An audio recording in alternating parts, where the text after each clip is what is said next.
continue here. Another local one, the Gate, which is right here in Libertyville, well, actually it's unincorporated Lake County.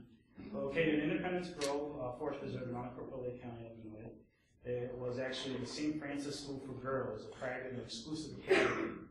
The story goes that a lunatic made its way into the school and abducted a dozen or so girls. The parents did a search for a couple days into the woods for their children, and one morning they were witness to the heads of the missing girls impaled on the spikes of the school gate, which still exists and does stand there. About, what was it, 1998 or so, there was actually a newspaper article that was written about a couple of young teenagers who got to stay into the property or the forest reserve for an overnight thing and got in trouble by the police because they ended up finding out that the children were in there. It was also kind of initiated because of the Blair Witch Project at that time. They thought they can go in. This was actually probably one of the heightened of ghost hunting was probably Blair Witch as well. People taking their cameras and going into places. They went in there. They did not experience anything paranormal. What they did was actually just create more of a publicity for the area, which ended up giving us most of this information now. One night, I've actually been there a few times. One of the key nights that I was there, we ended up picking a Navy man who didn't believe in ghosts and who never had any sort of experience. We must have been there for about 3 hours or so. I believe we were right there just a little after midnight at that one time. And the sky was clear. I remember there was barely any wind, and it was just another very calm area. Spending that much time in there, we ended up hearing kind of like a weird cry or a weird howl, if anything. It could have been a coyote or something, but we searched the whole area. We even went into a field, and where we thought we heard the cry coming from, we could not see any other animal in that area. Of course, that was really about the only experience I ever had there, and about the group of 6 of us did get to hear the howling. We used our EMF readers at that time, and of course we didn't pick up any signals or any frequencies at all. But as far as I can tell, that the only true thing is about the St. Francis School, and we've never experienced anything other than the howling that was there at the gate. You can find out more information, of course, from the historical societies, which really, it's kind of hard to even come to what the full story was about this school, but the only thing we can get was that the school did exist there, and it kind of housed with some of that story. Oh, I'm sorry, I kind of trade off there. After spending the hours, the Navy man became a believer. It was one of his experiences that we turned, into a believer. I personally, during that time, was questioning everything that happened, but for someone to come in as a skeptic and walk into that area and us trying to investigate where the sounds came from, really was interesting to see kind of the experiment unfold and see what believers came out of that. There's also another one that's actually close to Cuba Road, and some of the stories here is what kind of initiated the group as well. Ramble Road, located in Barrington, Illinois, off of Cuba Road. As the road turns to an arc, there was a driveway with a locked iron gate. There once was a mansion that stood on the property. There were claims of a young boy seen around the property, as well as shadows, lights, and mist. Some even had claims seeing occult activity in that area. And occult activity in Lake County actually is very high. Whenever I dealt with dealing with stories and just doing my research into some of these stories. There was also a claim to have some sort of abandoned asylum, which was, from what I understand, did exist. Someone they had met ended up trying to do research and could not find if the asylum actually existed, but from what I gathered with some friends, as well as some people who sent me emails, they told me that the asylum did exist and we were able to walk in. Apparently it was very close to the side of Cuba Road and near a set of train tracks. Of course, I never got to see that asylum was torn down after I started to really investigate that area. As well as this particular house that we're about to talk about here.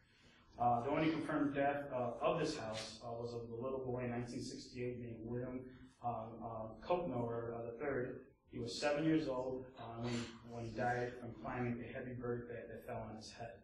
And this, of course, can attribute to probably what people have seen with the little boy, which actually is It's funny because that was some of the first stories that people told me of seeing a little boy. Got to end up driving down that road, very dark at night, the trees kind of overhang, and going onto the property, I didn't get to see the mansion that once stood there, or even the asylum, but you can actually feel some kind of pressure in that area. And that was really the only thing I got from that particular experience at Rainbow Road. Another one that we got to check out, and I actually got to see, and be inside the house. Some people know this is considered the Rouse House. Does anyone even know some of the history? Good. Located in Libertyville off of Route 21, owned by Bruce Rouse. He was a self-made millionaire. He earned his living through ownership of 4 gasoline services, which you can actually see when I remember. Someone's car going off? That you actually can see one of the gas stations off of Milwaukee Avenue, kind of crazy. She paid like $176 that they still own it.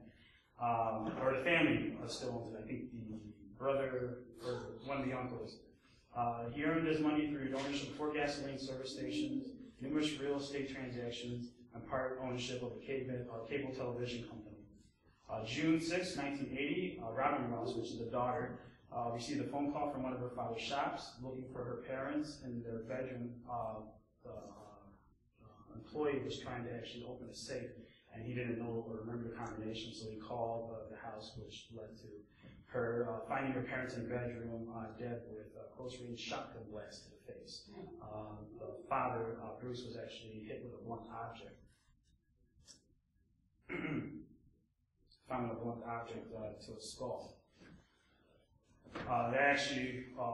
We'll finish this. Many who were part of the investigation thought it was the Rouse's 3 children that committed the crime, but Billy, the youngest, the 15-year-old son, finally confessed to the murders, which I still believe they probably were all part of it. If you think about it, why would the daughter not hear gunshot or shotgun blast to her parents? So it's still kind of iffy what happened with that story, but the younger son did confess to the murders. And you can actually, on our site, we have a video under the Rouse House. We'll be updating more and adding more information on there.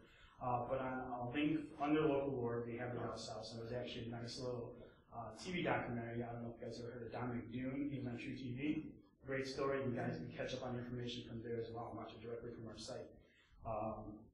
After your investigation, a Sergeant Willie Smith actually moved into the mansion, making it his personal residence. He was found to be connected to the mob and was famous for throwing parties at the house. It came to an end when the Waukegan News Sun reported on the party house, which is what it was called. After Mr. Smith, I should go into this. He was actually tied to the mob, and they were having parties that involved hookers and gambling and so on. After the investigation into the party house, after Mr. Smith ran the mob that he was part of, ended up buying the house and then tried to turn it into a casino. And of course, that didn't last very long either.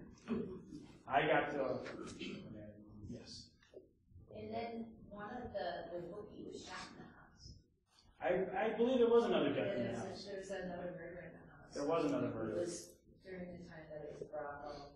It was also it was burned a few times, and after the initial. Actually, I think another family. You're right. There was another Jewish family, if I'm correct. I think it might have belonged. No, not Jewish. I don't think so, because after this, the fire department, the Libertyville Fire Department, burned it down intentionally. Yes, that is correct. That is correct. It did catch fire on its own, but they did burn it down. It's the pot you can see there.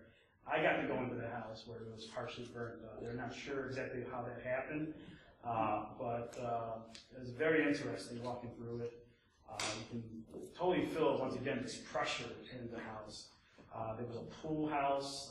There was obviously the upstairs, downstairs, and of course, dealing with the upstairs, you can actually, as you got closer to the bedrooms, you really felt this. There's probably another part of the atmosphere that was involved in that house. Being partially burnt, you could still smell it. It was very dark. There was dust particles everywhere. I had actually, that was actually one of the first initial cases in Sunderland County lore. We took some pictures. I don't have a lot of them, but we ended up getting red orbs in the pool house, which was the only time I ever got red orbs was in this pool house.